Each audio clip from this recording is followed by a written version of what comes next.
keep it very short. Not that I don't want to say a lot about the center and about its 50 years.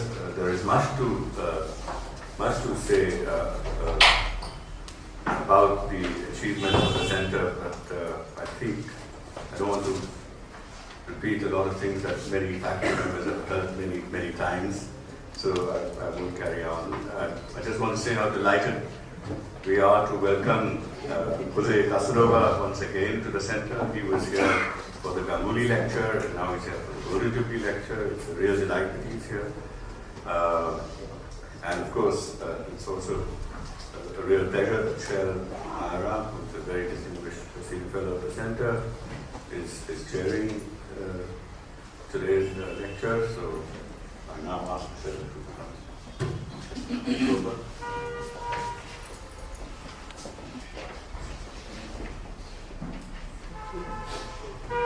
So, good evening, friends. Professor José Casanova is Professor of Sociology and a Senior Fellow at the Berkeley Center for Religion, Peace and World Affairs at the Georgetown University.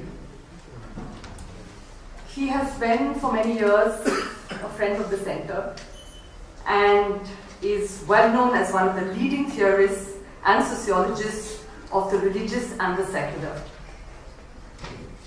He has contributed significantly to the literature on multiple secularizations. His book, Public Religions in the Modern World, and also his article published in 2006 titled Rethinking Secularization, A Global Comparative Perspective. Both of these works challenged the then dominant conception of American sociology that saw secularization in terms of a decline thesis. And instead, the book highlighted the strong presence of religion in the United States, contrasted with the radical secularity of Europe.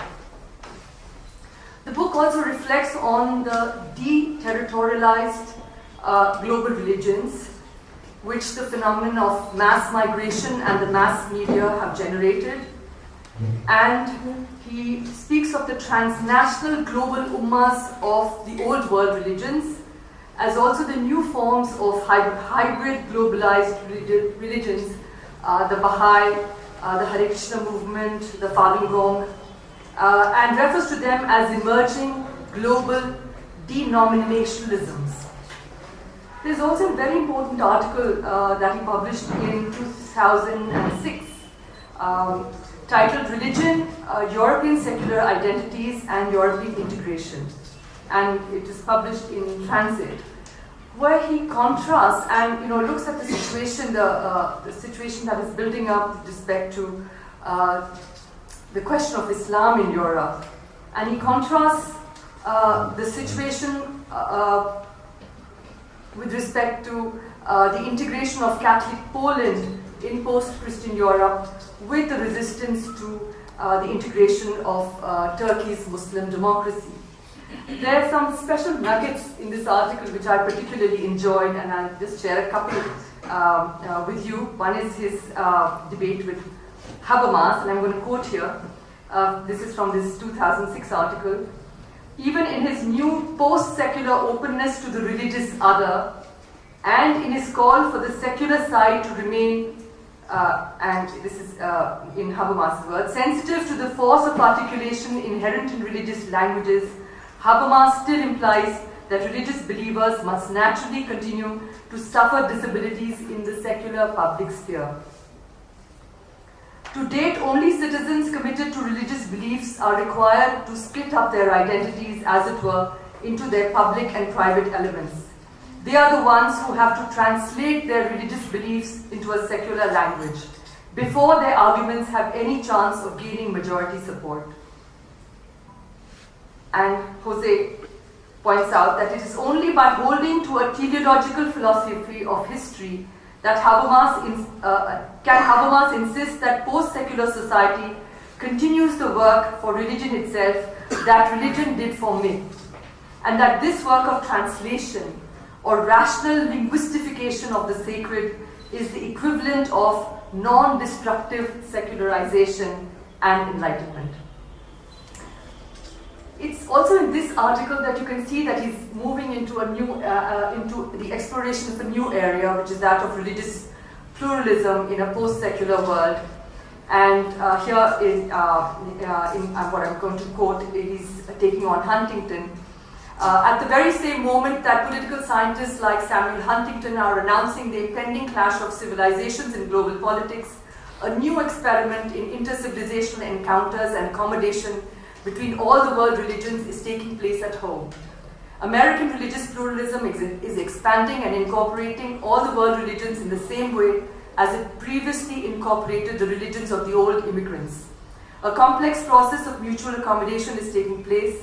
Like Catholicism and Judaism before, other world religions, Islam, Hinduism, Buddhism are being Americanized, and in the process they are transforming American religion, while the religious diasporas in America are simultaneously serving as catalysts for the transformation of the old religions in their civilizational homes, in the same way as American Catholicism had an impact upon the transformation of world Catholicism, and American Judaism has transformed world Judaism. So, Jose is going to speak to us now on religious pluralism in India, China, and the United States. And this morning, when I mentioned that he's giving this talk, somebody asked me the question, is there religious pluralism in China? So, it's all yours. Thank you very much, Rajiv and Shail. It's a great pleasure and a great honor to be once again here at the center among friends, and I feel with some trepidation to dare to compare these three big countries with very complex systems of secular state and indeed religious pluralism. I can claim some expertise in the United States, but of course I can claim no expertise whatsoever in China, or much less in India, here among an audience which knows about it much more than I do, and therefore it will be interesting to see which kind of response I get from the audience.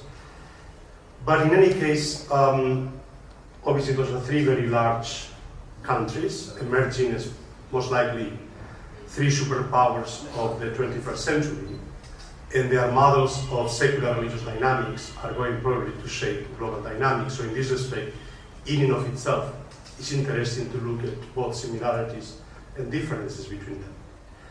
They, in fact, represent three paradigmatic, yet very different types of secular states, with very different regimes of political regulation of religion, and very different models of religion and of religious pluralism. Indeed, they have very different models, even constitutional principles, of the free exercise of religion. Moreover, as post-colonial states, all three are post-colonial, they have to develop their own system in contradistinction to the dominant European model. And in this respect, it's also very interesting to see how their responses to Europe is very different in the three places. So a comparison between the three also help us to not only to, of course, understand perhaps the unique characteristics of each of them from the perspective of the others, but also to get into the very, very contentious debates of the last decades concerning the genealogies of religion, the formations of the secular, the multiple varieties of secularism, etc. So, before entering, however, into a comparison of the three, I think it's important to present what was the dominant European model of secularism against which they developed their own particular system. Now, the European historical experience has been constitutive of all theories of modern secularization, in spite of the fact that the narrative behind is rather, one would say, very partial and, in a sense, distorted and misleading in representing the history of European secularization and secularism. I'm referring precisely to the idea of the Westphalian state, the state that came out of the Westphalian principle, based on the principle cuius regio eius religio, namely the religion of the sovereign becomes the religions or determines the religions of the subjects of the sovereign. That this principle that has been understood as the proto-secular principle, and this state as the main carrier of the process of secularization, in fact, actually represents what is unique about the European experience and distinguishes European processes from the rest of the world. Namely, it was this original process of confessionalization of the states and territorial confessionalization of churches and people that came out of the Westphalian system that really is a unique European process that determined the later process of secularization, but it cannot be repeated anywhere else in the world. Now, my claim is that actually the so-called principle of the confessional state does not begin in 1555 with the Peace of Augsburg, where for the first time the principle cuius regio eius religio is introduced to regulate affairs in Germany. Much less in 1648 with the actual freedom or principle of Treaty of Westphalia, where the principle would be generalized for all of Europe. But actually begins in 1492 with the expulsion of Jews and Muslims from Spain. This is the beginning of the model of a confessional, religious, homogeneous state and society that needs to basically force religious minorities to emigrate. And it is this model of ethno-religious cleansing that they will be repeated throughout Europe in order to create a homogeneous Protestant North, a homogeneous Catholic South, and three biconfessional Protestant and Catholic societies in between, Holland, Germany, and Switzerland, each of which has its own models of territorial confessionalization, either the Dutch pillar, or the Swiss canton, or the territorial confessional principles within Germany. And so the religious minorities everywhere had to flee, or were forced to flee, to emigrate, first to the Polish-Lithuanian Commonwealth. This was the only early modern polity in Europe that was multi-confessional and multi-religious, and eventually, however, to the New World. Now, one could argue that implicit in the idea that individuals have the right or the compulsion to emigrate, implicit even in this forced emigration, is the notion that religion, the modern notion of religion, is something that cannot be coerced and enforced, and that individuals carry with them in their private conscience. It is this modern, sectarian, Protestant, and secular principle that eventually will become institutionalized in the United States, particularly first in those colonies where some of the radical Protestant sects, Quakers and Baptists, as in Pennsylvania or in Rhode Island, become influential minorities.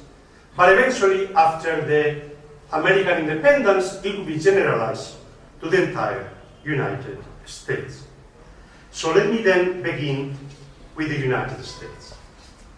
But it's important to understand that the European model of religious, homogeneous, confessional states and homogeneous societies was the model that served for all our theories of secularization, where secularization then means not only implicitly, but explicitly the deconfessionalization of the state. Namely, the state ceases to be confessional by freeing from its own confessionalization. This is the model which Rajiv Bhargava has called precisely the model of church-state separation from one single church religion, where the state needs to wrestle itself from precisely one single religion, versus the model of religious strife of separation that presupposes de facto already a multiplicity of religions that have to be accommodated by the new modern secular state.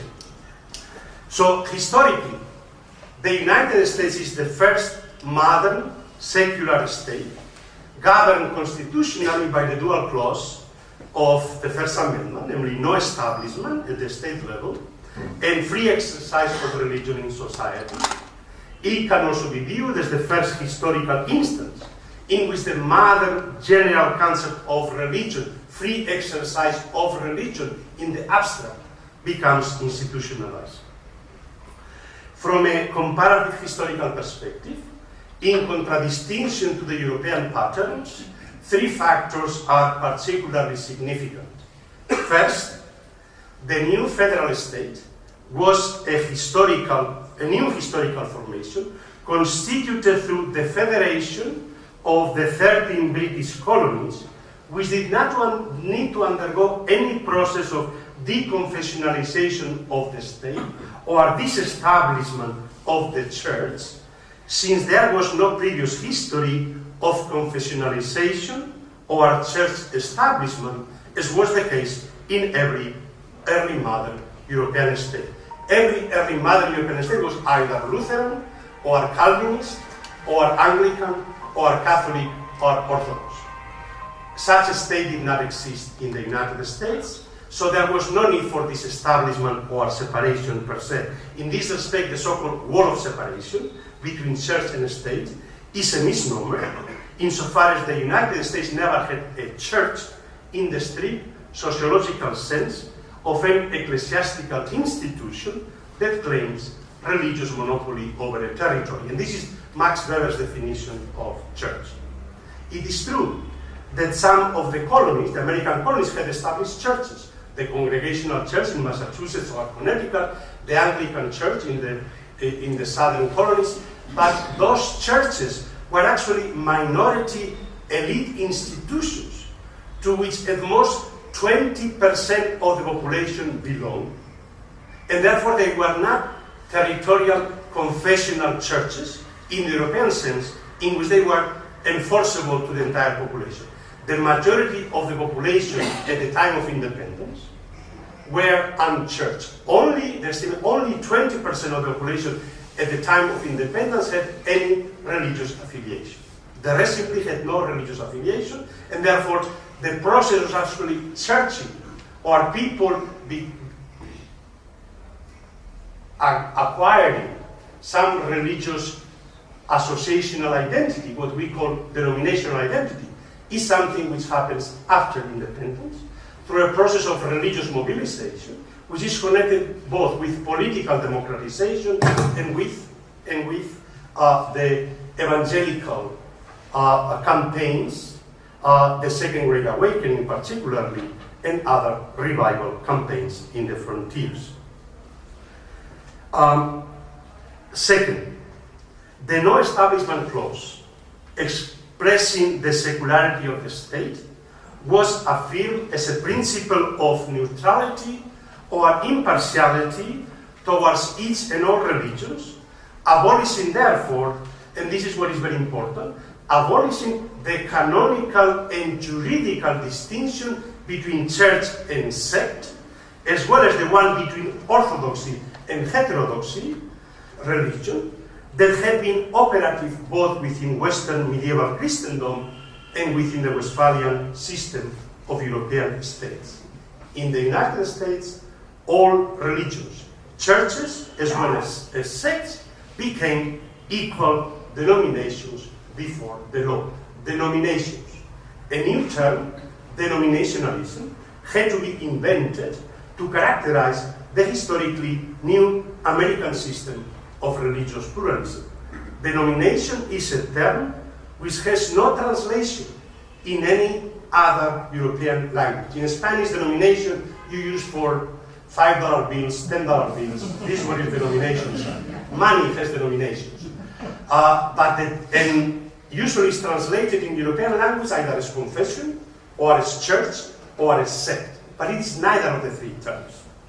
Denomination is simply the term which I acquire myself and that others recognize me through this name. I'm a Baptist, I'm a Methodist, I'm a Catholic, I'm a Jew. What are you? It is a system of mutual recognition of religious groups in society without state regulation or intervention. Indeed, while Americans have a tendency to constantly ask each other, what is your denomination? Who are you? The state has no right to ask its citizens their religious denomination. The state has no right to have surveys counting the number of Christians, the number of Jews, the number of Muslims. In this respect, it's a purely system of internal regulation within society without a state intervention. Thirdly, the so-called wall of separation protects not only the secular state from religion, but most importantly, and this is what is radically new in the American system and very different from the Indian, it is meant to protect religion from a state intervention. The principle of free exercise of religion expresses both a Protestant, sectarian, and highly individualist concept of religion, and a conception of religious freedom as freedom from both, from the state as well as from church. The basic fact on the ground at the time of independence was the multiplicity of Protestant sects who had found refuge from religious persecution in confessional Europe. And in this respect, it is this model of religious strife and the fear which each religious group has of the domination of the other religious group that brings all of them to accept the principle of secularity. Because the Congregationals may be established in New England, but they are a sect discriminated in Virginia. And vice versa, the Anglicans may be established in Virginia, but they are a discriminated sect in Massachusetts. And the Baptists and the Quakers are discriminated everywhere. So this is the context within which the multiplicity of Protestant sects and churches opens up the model of American religious pluralism. But it was the sectarian principle of religion as a voluntary association, rather than the European model of a national confessional church, that became the model of religion in America for all religious denominations. The free exercise of religion in America denotes not only the unrestricted right to conversion, and thus the right to exit and enter any religious denomination, as well as the right to proselytize, but it extends as far as the right of any individual to establish any new religion, to build any new religious community, or to start any new religious denomination without any state permit or regulation. In contrast to the European cities, 18th century American colonial towns, already before independence, were characterized by a vibrant Christian, only Christian at the time, religious superdiversity. This was the case of New York, as much as of Philadelphia, or Providence, Rhode Island, as much as of Charleston, South Carolina. And that's why I think that this is what the Indian and the American models have in common as models that come out of religious strife. But of course, then they go in very different directions, as we will point out later.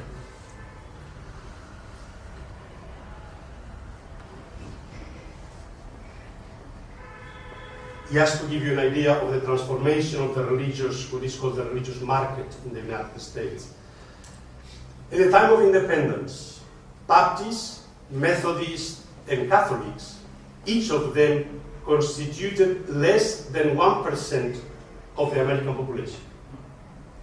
By 1840, certainly by 1850, the three of them, Baptists, Methodists, and Catholics, actually the first is Catholics, Methodists, and Baptists, had become the three largest congregations, together already comprising over 50% of the American population. But along with them, you have dozens of old Christian European sects, and dozens, if not hundreds, of new American denominations. Through continuous immigration, the system of American denominationalism, which at first was purely an intra-Protestant system, became expanded to incorporate first the Catholics, then the Jews, and today, of course, as Shail has pointed out, all the religions of the world. One could perhaps, at least I would bet, that there is no single religion anywhere in the world that has no congregational presence in the United States. Think of the most smaller group, religious group in the Amazons, and I can assure you there will be some representative of this group in some American city.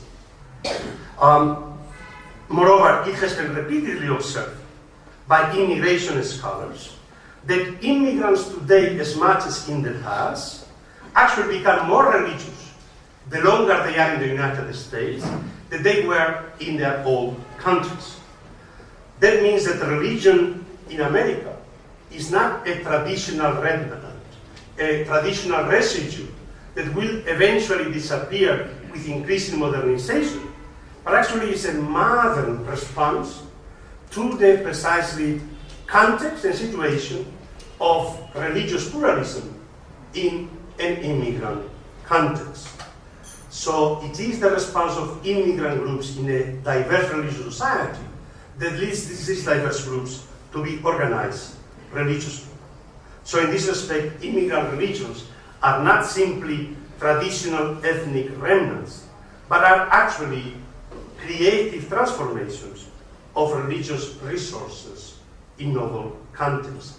The various forms of English Protestantism coming out of the English Revolution were radically transforming the United States, but so Catholicism and Judaism were radically transforming the United States, and today the same is happening in the new immigrant religions, Islam, Hinduism, and Buddhism. Surveys of American religion basically present two fundamental characteristics of the American religious field. First, the high level of religiosity of the American population. Over 90%, and this has not changed probably in more than 50 years, over 90% believe in God. So high belief, over 90%. High denominational affiliation, even today when we note in the last 2 decades, the fastest growing group are the nuns, namely those who have no religious affiliation, that have grown to probably close to 20%. But nonetheless, it means that 80% of the American population have some clear denominational religious affiliation. And third, very high level of practice. At least 70% of Americans claim that they pray regularly. Of course, we know that they lie to the pollsters, that they exaggerate how religious they are. But this in itself is interesting. Why do Americans lie and claim that they are more religious than they actually are? And also, over 50% attend regularly, at least once a month, congregational religious service. The second main characteristic is the high fluidity and dynamic complexity of the American religious field. According to the very important 2008 Pew survey on religion in American public life, and it's important because it was a huge sample, over 100,000 people, that therefore was able really to capture much better than the very small samples. And according to this survey, 28% of American adults, that means over 1/4 of American adults, claim to have changed their religions in childhood. And this only includes changing different religions, not intra-Protestant denominational switching. If you include inter-Protestant switching from Baptist to Methodist, etc., then almost 50% of the American population have changed their religious affiliation since childhood. This level of what you could call either religious conversion or religious flexibility is practically impossible, almost unthinkable. Certainly not in India, but also not in Europe, where the only change is people leaving the church, but not switching to any other religious option. Finally, two principal characteristics of American denominationalism. One is congregationalism, that is the principle of individual voluntary congregational association of lay people, so that even immigrant religious traditions that have no congregational tradition become congregational in the United States. Catholicism, Hinduism, Buddhism that have no real congregational tradition in the same way as a voluntary association of individuals become congregational de facto in the United States. And second, which I already pointed out, the principle of at least formal equality of all denominations, which undermines precisely the traditional Christian European distinction between church and sect, between orthodox and heterodox religion, indeed between true and false religion, which had been the fundamental Mosaic distinction introduced by monotheism between true religion and false religion or idolatrous religion. Now, despite this formal equality, de facto, of course, the dynamics of majority-minority religion, what Rajiv has denominated inter-denominational or inter-religious domination, were of course characteristic of the United States Protestant Christian America. And so throughout the 19th century, well into the 20th century, you have repeated aggressive nativist campaigns against Catholicism, against Romanism, against Mormonism.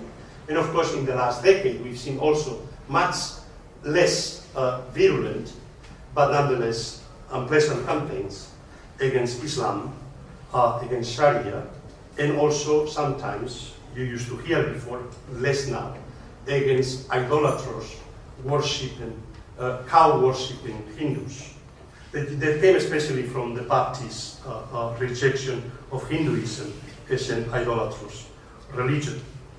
But the project, the majoritarian hegemony of Protestantism has been constantly being undermined de facto by the fragmentation of the Protestant field itself. Protestantism being so divided internally among so many denominations, not only because of theological doctrinal differences, but also on the basis of class, ethnicity, race, etc. Indeed, religion and race, the interlocking of religion and race, has been truly the key dynamic of group relations in the United States.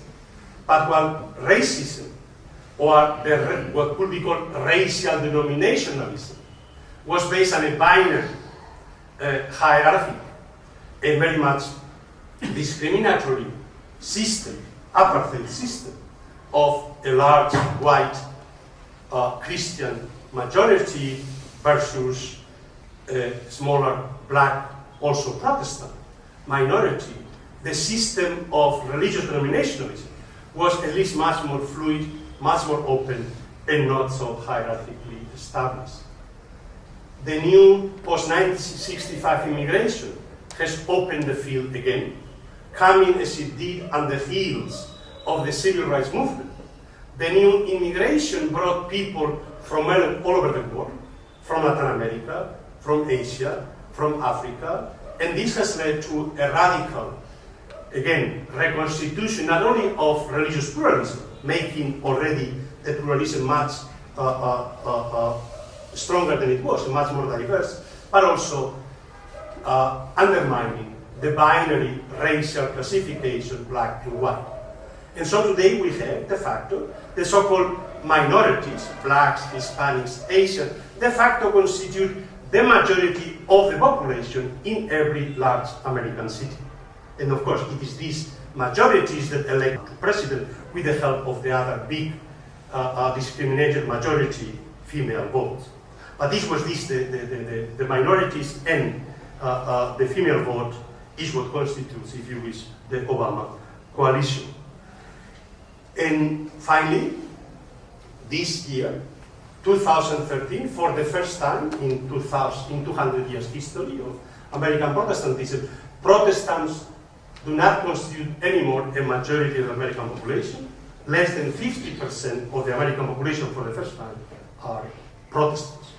So this is a sense of the American system both of secular state and of religious pluralism. Let's now move to China and try to answer the question whether there is religious pluralism in China. There is religious plurality, certainly. Whether there is religious pluralism is a principle, of course, is a different question. Now, China, as opposed to the very young United States, which is only a state 200 years old, a little more, China is a state with a relative continuity over 2,000 years that was very successful in creating a pacified imperial system on the basis of Confucian principles and the imperial state cult. A very successful, as I said, pacified imperial state system that had incorporated already well before the European welfare states the principles of education and welfare into the task of the state. Of course, not in the modern sense, but the principle of feeding and schooling the population was part of the task of the state already for almost 2,000 years in China, well before it became a task for European states, only really in the 19th century.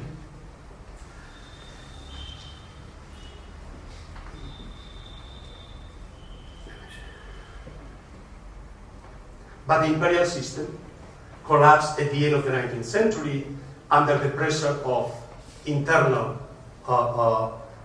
domestic rebellions, and especially the foreign pressure of the unequal treaties imposed by European powers and the Sino-Japanese War. In this respect, in the case of China, there was a radical break between the ancient regime and the modern Republican nationalist state in all its forms of the 20th century. The Republican one of the early 20th century, the Kuomintang nationalist one, and then the communist one. And nowhere was the break with the ancient regime more radical than in the field of religion. And we have to call it the field of religion, because what is religion in China, indeed, is much more open to question than it is either in India or in the United States.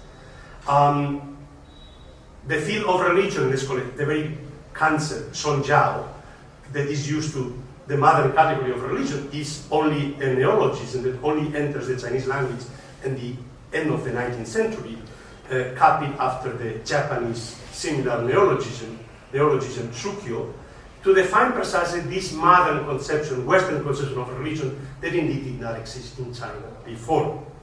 Now, there are 4 different phenomena in China that we can put as part of this religious field. First, there was the imperial state cult and orthodoxy, including reverence of Confucius and Confucian doctrines, which combine Jishi, namely sacrifices and references, and Jiao, teachings. It has been a prerogative of the Chinese state since ancient times. It's very important. It has been a prerogative of the Chinese state to distinguish authoritatively, with authority,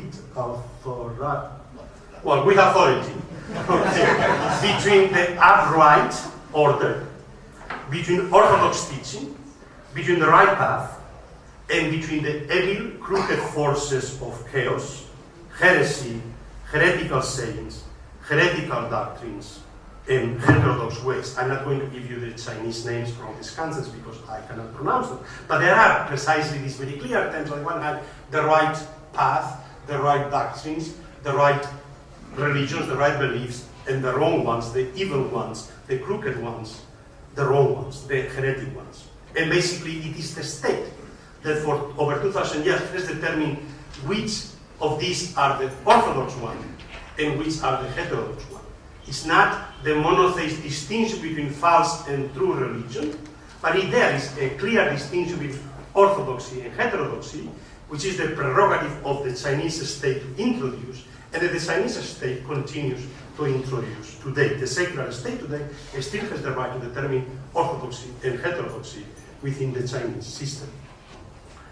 Second, there was the realm of village community religion, the so-called Chinese folk religion, which was in some respects continuous with the state cult, insofar as the cult of the ancestors was part of both, but also had its own distinctive characteristics. It's very complex, obviously very different from southern China to east to northern China. It was this realm of community religion which became particularly proscribed as superstition, again, a new concept, a new neologism, mixing, which is the binary opposite of Songjiao, of religion, which precisely became the target of modernizing campaigns by reformers and radicals from the early 20th century on. Thirdly, there were the so-called licensed religious traditions, such as Buddhism, Fojiao, and Taoism, Dajiao, which had a weak institutional feel by the end of the imperial system as the providers of ritual service for ordinary people, but many of their rites and ideas had also been incorporated symbiotically into community religion. Those were the religions which, along with Islam, Huijiao, and Western Christian religions proper, Catholicism and Protestantism, became the 5 officially recognized religions, Songjiao, already by the Republican state and continues throughout the communist era into today. So the 5 officially recognized religions in China are Taoism, Buddhism, Islam, Protestantism, and Catholicism.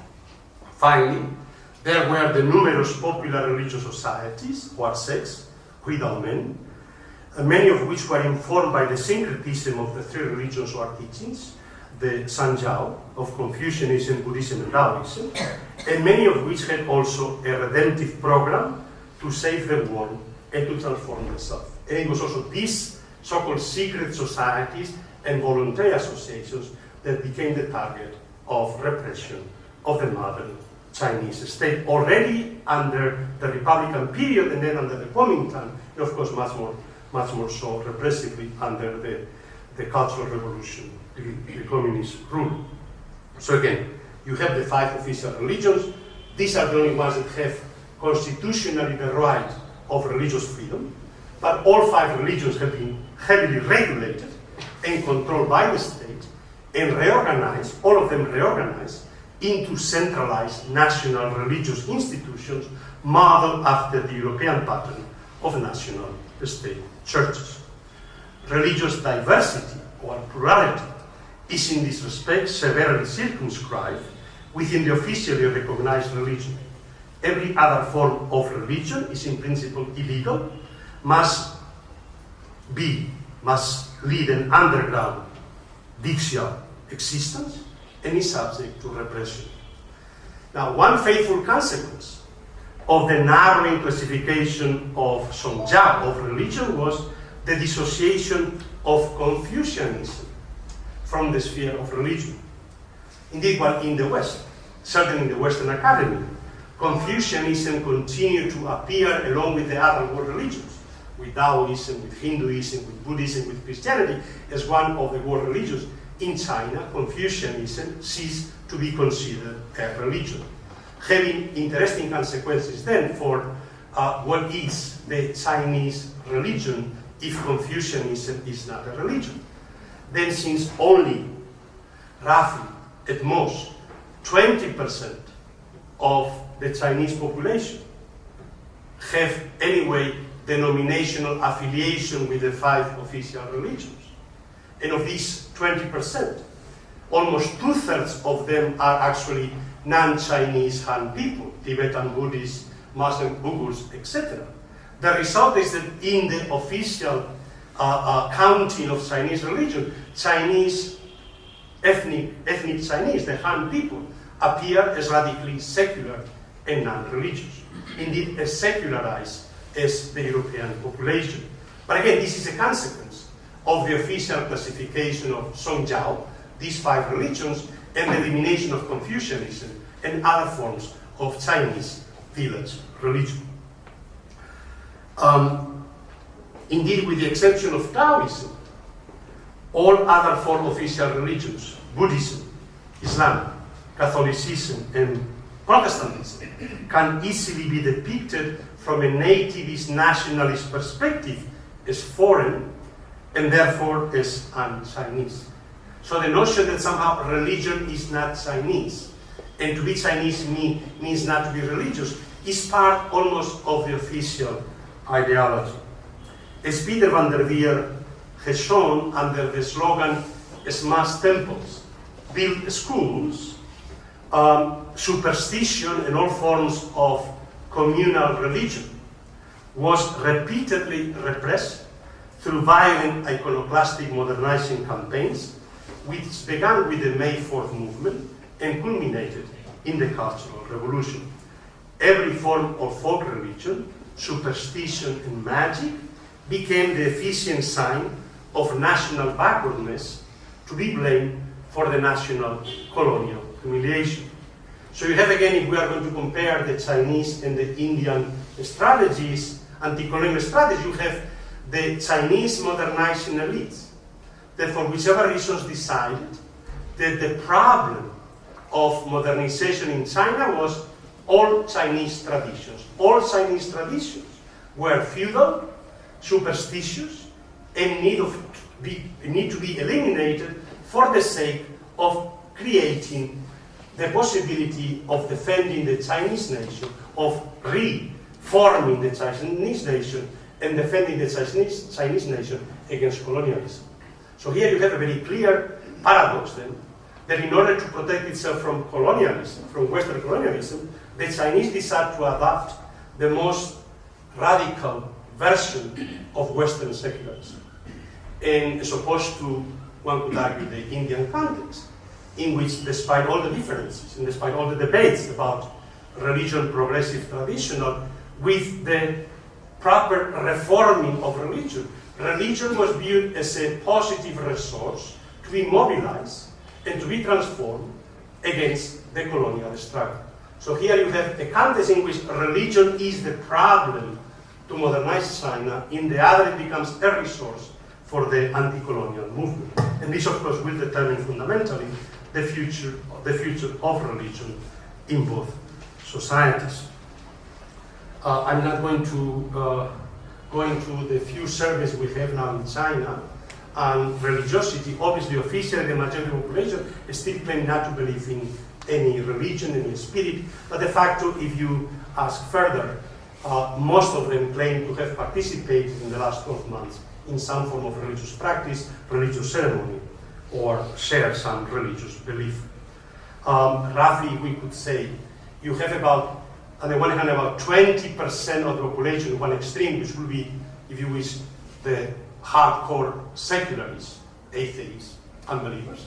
You have the other, on the other extreme, about 20% of the population, we have some denominational religious affiliation. It's the opposite of the United States. If in the United States, 80% have denominational religious affiliation and 20% have no affiliation, in China it's the other way around. Only 20% have affiliation, while the rest have no affiliation whatsoever. And in between the extremes, you have about 60% of the population, which have no religion, in the sense of not belonging to any religion, but of course, practice all types of religion and share all kinds of religious beliefs. And in the last 20 years, together with the great process of economic modernization, you have the re-emergence of all forms of Chinese religion. Community religion, folk religion, particularly in the new economic development of the South, the revival of Confucianism, and of course the re-emergence or the revival of Taoism, Buddhism, sometimes promoted by the state to defend Chinese culture from the threats either of Tibetan Buddhism or of Uyghur Muslims or of particularly Christians. Again, there's a lot of controversy concerning how fast Christianity is growing in China. Obviously, the numbers offered officially by the Chinese government, only 30 million Christians, we know is very, very low. It's much larger than that.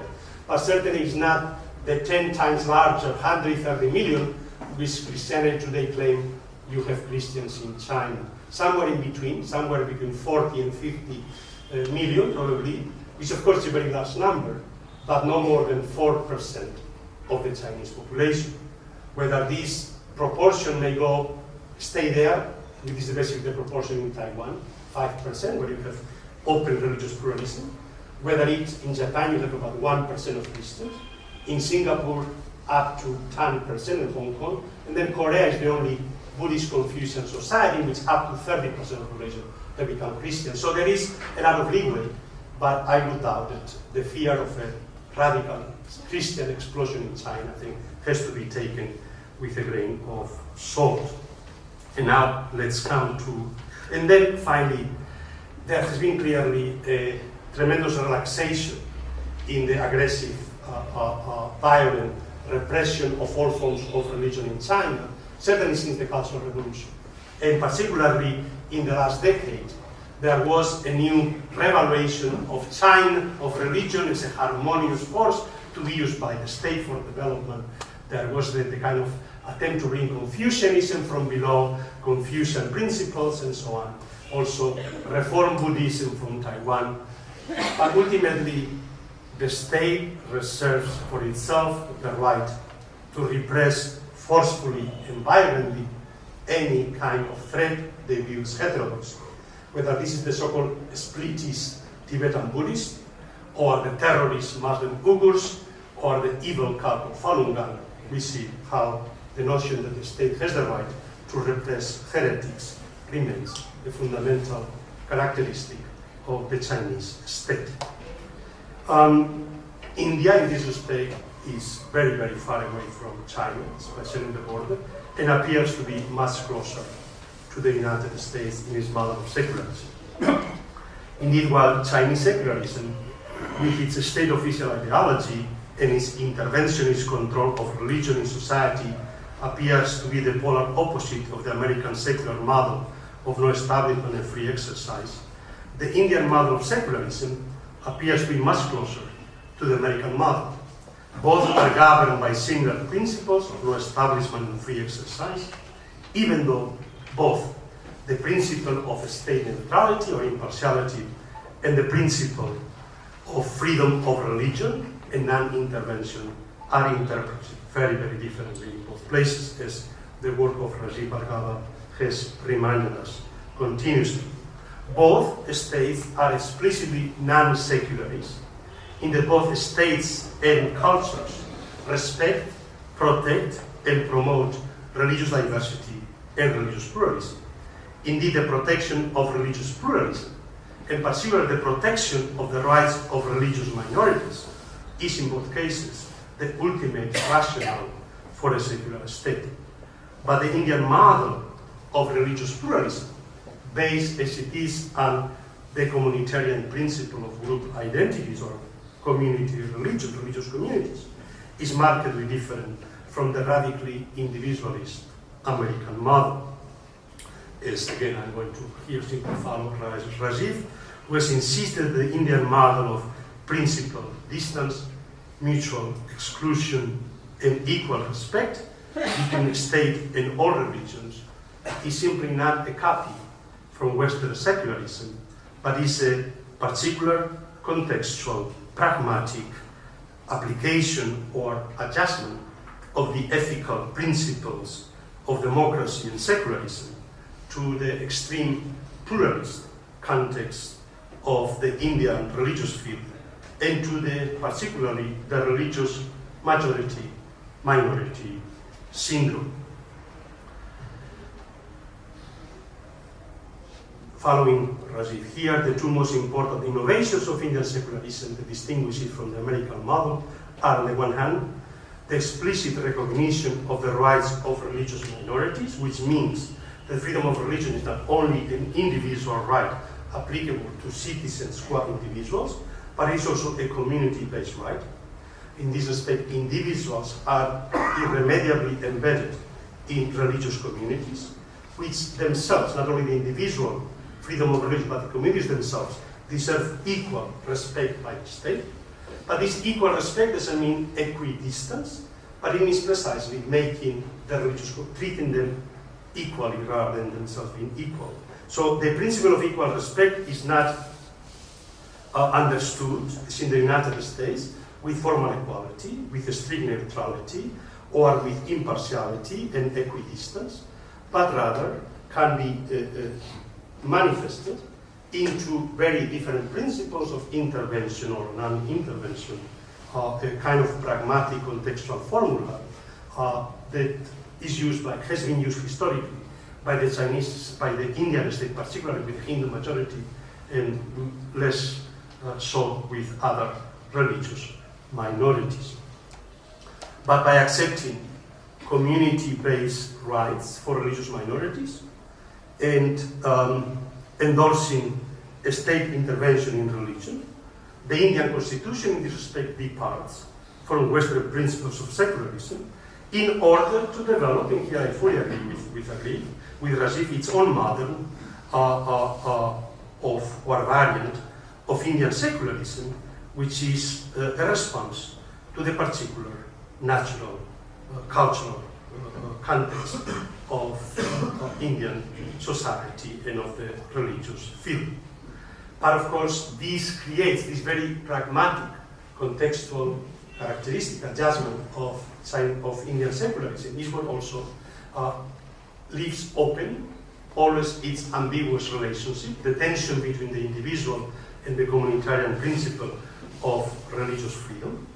And one could argue this fundamental difference between the American and Indian model of religious freedom is best captured, perhaps, in the very different attitudes of both societies towards proselytism and religious conversion. And here let me quote from, again, a very well-known text by Gauri Viswanathan in Outside the Fold. If you compare, if you remember that I said it in the United States, if you include inter-Protestant religious switching, almost 50% of the population have changed or have converted to a different religion. And if you look only into different religions, more than 1/4, 28% have changed religion since childhood. This really is something which would be incendiary in the Indian context. Let me quote from Viswanathan. In its most transparent meaning, as a change of religion, conversion is arguably one of the most unsettling political events in the life of a society. Let me find it.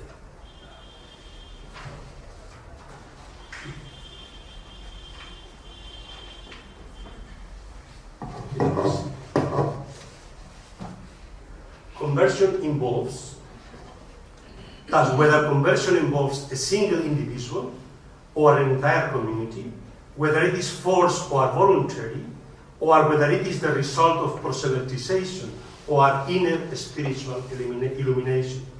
Not only does conversion alter the demographic equation within a society and produce numerical imbalances, but it also challenges and establishes communities' assent to religious doctrines and practices. With the departure of members from the fold, the cohesion of the community is under threat, just as forcefully as its beliefs have been turned into heresies.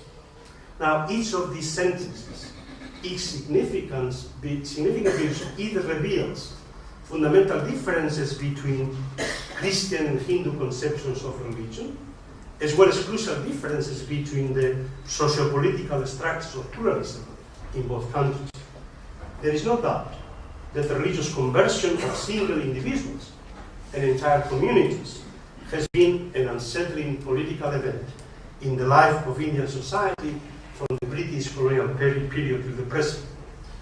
The debates in Bengal in the 1820s between Ram Mohan Roy and Joshua Marsman, later reenacted by John Muir and the Pandits between 1839 and 1845, already expose the fundamental differences between Christianity and Hinduism as religious beliefs versus philosophical teachings, and as individually salvation religion versus Dharma.